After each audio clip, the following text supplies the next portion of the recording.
Hey guys, I'm Destiny. This is Monday Mail number 30. First question comes from PM Me Your Furnaces. Hey Destiny, what is your opinion on nuclear power as the power source of the future? Dude, I don't know fuck all about nuclear power. Everything that I've read about it seems to be that it's good shit. I guess the waste supposedly is a problem. I don't know if that's true or not though. I hear people say that, but then I also hear that like all the nuclear waste potentially created for the next 1,000 years can be stored in like a single mountain. Um, I don't know if that's true or not.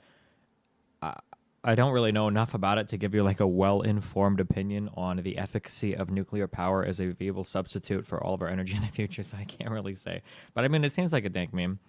Unfortunately, it was one of the things that I think Bernie Sanders was pretty greatly against. I never read his reason why. But Bernie seemed against a couple of odd things. I think he was against GMOs too, or not against GMOs, but he was like in favor of like the paranoid labeling of whatnot, so that you know where your food is coming from, shit like that. Yeah, I don't know. Nuclear power seems like a good meme. I don't know if people hate it because it has the word nuclear in it, and that's kind of a spooky word, or what. I'm not really sure, but the second question comes from TinySamurai. Hey, Destiny, what are your favorite aspects of running your own business besides the streaming? Have you taken any courses in company economics since becoming self-employed? I kind of thought about, I thought that would be funny to go back to school for like an economics class, and you could be like, oh God, fuck, who's the dude from The Wire? Oh my God. Oh no, I just had the worst. The one guy asked him, "Where's Wallace? Where's Wallace?" Hold on, I gotta ask my chat real fast. Who gets asked, "Where's Wallace" in The Wire? I can't believe I forgot his name. The Idra or Ibra or whatever the fuck that guy, he plays the dude. I always thought it'd be funny to be like that dude and go back to school and you take classes to help you with your. I guess I'd be doing streaming instead of the drug trade. But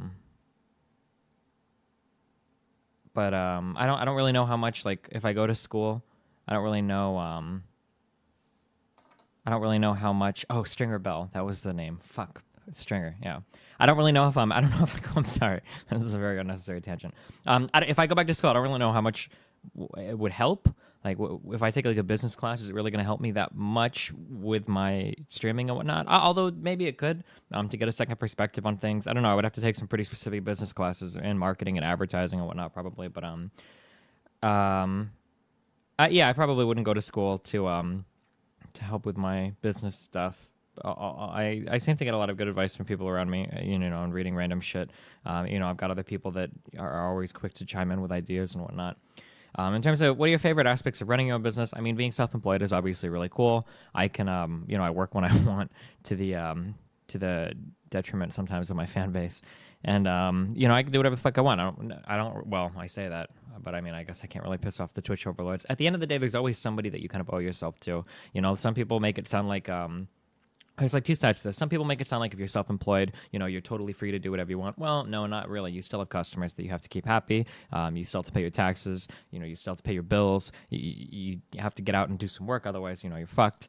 And in my case, if my primary contracting gig is with a company called Twitch, it's very important that I keep them happy. Otherwise, I lose my primary source of income, which would probably be a bad thing.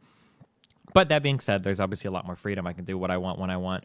For the most part, I'm a lot freer to do the things I want. And obviously, I make a lot more money doing this than I did at my previous job. So in terms of if I had to pick out favorite aspects of running your own business, I don't know. Flexibility of schedule would probably be one. Ownership of your work would be another. Right? Obviously, all of the work that I do is my own. There are Destiny VODs. It's not me working on behalf of another company. It's not, my jokes that were written by another guy that I'm putting forth. It's not, me representing anybody else. This is my company, my brand, my persona, my videos, my content. All of it is owned 100% by me. That's probably the biggest deal. Or the thing that, I enjoy the most, having the ownership of everything that I do, I would say. The third question comes from EyeofSaturn, and he says, what's the creepiest thing a fan has ever emailed you? I got an email from one guy that was pretty creepy. I think he was well-intentioned, but basically the email was him asking if he could come to my house and watch me stream. And he wouldn't say anything or interact with me at all because he didn't want to distract me. He just wanted to sit behind me and watch me play games. And this was like a 2-page email. He was very adamant about coming over and watching me play games. I would say that was pretty creepy in terms of like actual like maybe well-intentioned, but a little bit over the line kind of creepy thing, I would say. I would also say, yeah, that's probably the creepiest thing. And then there's like the general insults and whatnot, but I don't think those really count as creepy. Oof. I'll take some more questions since we're pretty under time right now. Fourth question is from Zasabi7. Destiny, as a parent, do you worry about kids bullying Nathan for you and Rachel being separated? My dad died when I was 9, and kids teased me for not having a father. Kids can be brutal. It's impossible to say, like, what will Nathan be bullied for or what will Nathan not be bullied for. I mean, how can I ever say that? You know, it's possible that he could be bullied for things I've said online. It's possible that kids would think it's cool. It's possible kids would think it's stupid. I don't know. It's impossible to say, right? How can I ever make a prediction like that? I guess in terms of my approach to Nathan and being in a separated family, this is something that's very difficult for me to deal with because I don't have any firsthand experience with it. Even if my parents kind of left at an early age, I've always had two parents. I've always been part of a, whole family that isn't broken apart with two parents that support you more or less no matter what I do. So it's really hard for me to relate to Nathan on having two parents that are separated. I guess the most important part for me in terms of how I approach Nathan is to make sure that he understands that his mom and dad are on good terms. Me and Rachel communicate with each other. We work with each other. We transfer Nathan back and forth. Sometimes we hang out together. We'll do things as a family occasionally. Like, these are all very important things that I do to communicate to Nathan that, his family still exists as a family. He has a mom that loves him. He's got a dad that loves him. And a mom and dad that love each other as much as a mom and dad, I guess, need to care for a child. So I'm hoping that as long as we continue to function in such a way that, he's always free to go back and forth. Me and mom aren't keeping tabs, like how much time has he spent with you versus me. We don't do any stupid shit like that. If he's got toys that he likes at his mom's, he'll bring them here. If he wants to take his computer to his mom's, I'll let him do that. We're pretty open with sharing stuff and him, going, wherever he wants. We're also very consistent on rules. I think that's a really, really, really important thing that I think most parents fail miserably at.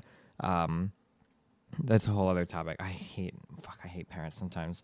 I think it's a really, really important thing for a child to have a consistent set of rules and a consistent set of punishments and like consistent delivery of those things. So like I'm very, very, very big that whatever I say Nathan is allowed to do at my house, he's allowed to do at his mom's house and vice versa. Whatever he's allowed to do at her house, he's allowed to do at my house. And things that he's not allowed to do, he's not allowed to do anywhere. I don't like that dad is the bad guy that disciplines, mom is the good guy that gives treats, or vice versa. I don't like that scenario where one parent plays bad cop and one parent plays good cop. That's bullshit. I don't like that. So me and Rachel are constantly talking and making sure that we're on the same page about most things. What is he allowed to do on the computer? What is he allowed to watch?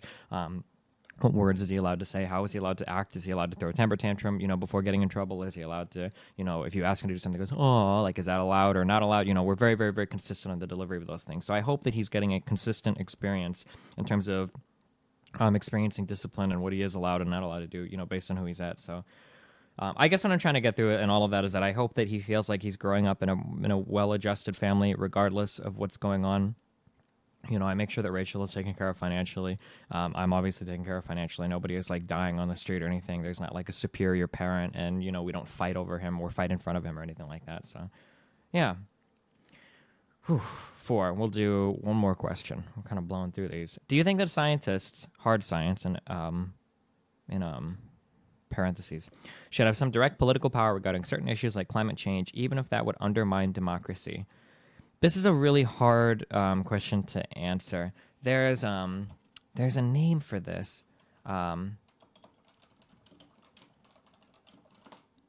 There's some kind of eocracy. Oh, a technocracy? Is that how am I pronouncing that right? It's a system of governance where decision makers are selected on the basis of technological knowledge. Scientists, engineers, technologists, or experts in any field would compose a governing body instead of elected representatives. I guess in theory, this sounds really good, but I don't know how it would work in practice. I don't know. Like, it sounds good that you would have, so basically you would have like an elected body of political scientists, I would assume, would be working with, boards of economists to figure out economic theory, and then they would be working with boards of, climatologists or whatever to figure out global warming, or boards of certified, medical practitioners and biologists for things like, vaccination mandates or healthcare or whatnot. Like, having educated people in these positions, I think, would be really interesting. In a positive way. I can't think of how this would be bad. I'm sure there are reasons why Oh, I bet there's like a criticism section in Wikipedia. Fuck, there's not. Uh-oh, maybe that's because there isn't anything bad with it. I guess, yeah, I don't know. I can't really think of any downsides to something like that. It seems like it would be a good thing.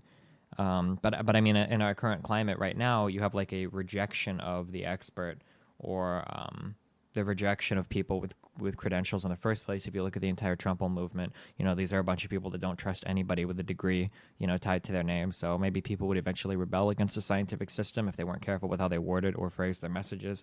I'm not really sure. It's hard to say.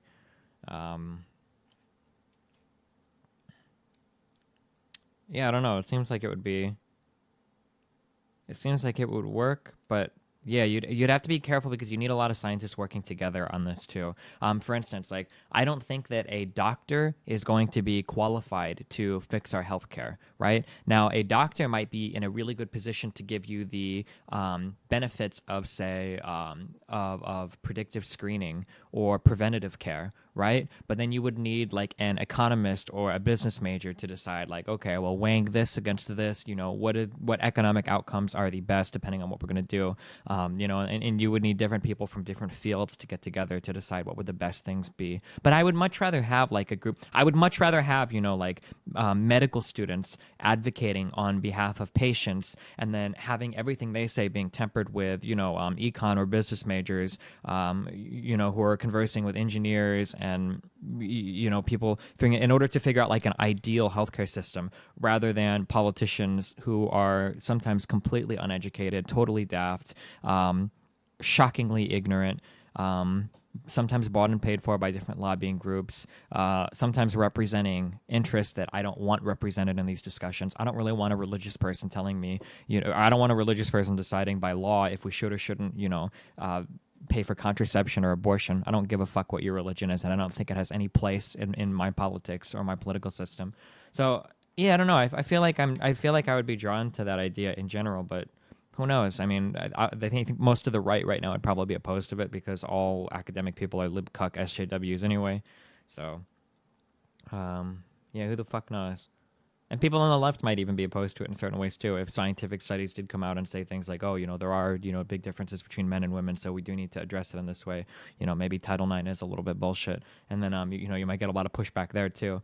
Yeah, you know, actually, I don't know. It seems like that whole technocracy thing would only work as long as it was serving your interests. And then as soon as it spoke against your interests, all of a sudden the experts would be not correct, you know? I don't know. I think I would be in favor of it, but I'm okay with people disagreeing with me. And if something that I don't necessarily believe in ends up being scientifically true, I have no problem changing my stance on that thing. Yeah, there we go. That's it. 1, 2, 3, 4, 5 questions. It's been fun. I love you guys. Stay safe. I'll see you next Monday mail. The link to the next thread will be posted in the info below. Have fun. Peace out, guys.